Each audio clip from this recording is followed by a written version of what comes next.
প্রধানমন্ত্রী তারেক রহমানের ২৫ কোটি বৃক্ষরোপণ কর্মসূচির অংশ হিসেবে ও পাবনার গণমানুষের নেতা, পাবনার সদর ৫ আসনের সংসদ সদস্য অ্যাডভোকেট শামসুল রহমান শিমুল বিশ্বাসের অনুপ্রেরণায় ব্যক্তিগত উদ্যোগ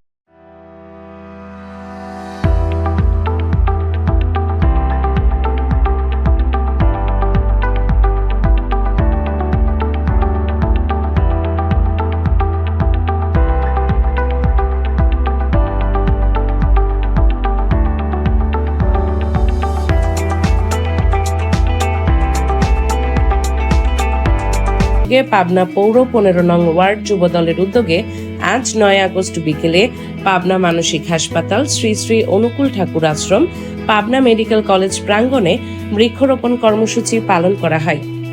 পাবনা পৌর ১৫ নং ওয়ার্ড যুবদলের আহ্বায়ক সোহাগ হোসেন ও সদস্য সচিব মোহাম্মদ এনামুল হোসেনের ব্যবস্থাপনায় কর্মসূচিতে প্রধান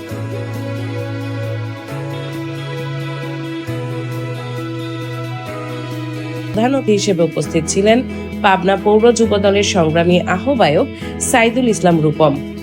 বিশেষ অতিথি হিসেবে উপস্থিত ছিলেন পৌর বিএনপির সাবেক যুগ্ম আহ্বায়ক ও ১৫ নং ওয়ার্ড বিএনপির সাবেক সাধারণ সম্পাদক মোহাম্মদ আব্দুল মান্নান মালিথা, পৌর যুবদলের সিনিয়র যুগ্ম আহ্বায়ক শাহিন শেখ, বিএনপির সাবেক সদস্য সচিব মোহাম্মদ শাহজামাল সর্দার।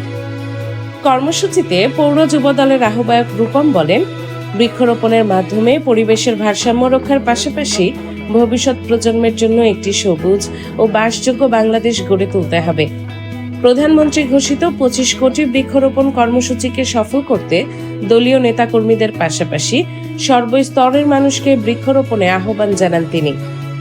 ১৫ নং ওয়ার্ড যুবদলের সদস্য সচিব এনামুল হোসেন জানান, বৃক্ষরোপণ শুধু প্রকৃতির সৌন্দর্য বাড়ায় না, মানুষের জীবন ও ভবিষ্যৎ প্রজন্মের নিরাপদ পরিবেশ নিশ্চিত করে। তাই বৃক্ষরোপণকে আমরা শুধু একটি কর্মসূচি হিসেবে নয়, সামাজিক দায়িত্ব হিসেবে দেখছি।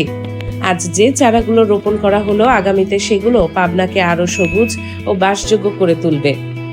এ সময় আরো উপস্থিত ছিলেন ৯ নং ওয়ার্ড যুবদলের সদস্য সচিব মোহাম্মদ হেলাল শেখ, ১৪ নং ওয়ার্ড যুবদলের আহ্বায়ক মিজানুর রহমান রাজা, ১৪ নম্বর যুবদলের সদস্য সচিব হাফিজুর রহমান, ১৪ নম্বর ওয়ার্ড যুবদলের আহ্বায়ক সাইফুল ইসলাম, ১৩ নম্বর ওয়ার্ড যুবদলের আহ্বায়ক আশিক শেখ, জেলা ছাত্রদলের সাবেক প্রকাশনা বিষয়ক সম্পাদক নূর আল ফাহাদ প্রান্তিক, জেলা স্বেচ্ছাসেবক দলের নেতা মেহরাব হোসেন গাফফার, ১৫ নং ওয়ার্ড যুবদলের যুগ্ম আহ্বায়ক সাদ্দাম হোসেন, যুবদল নেতা সোহেল রানা ইমন, রাসেল, ছাত্র নেতা মেহেদি, রাতুল ও জিম সহ স্থানীয় অনেক নেতৃবৃন্দ।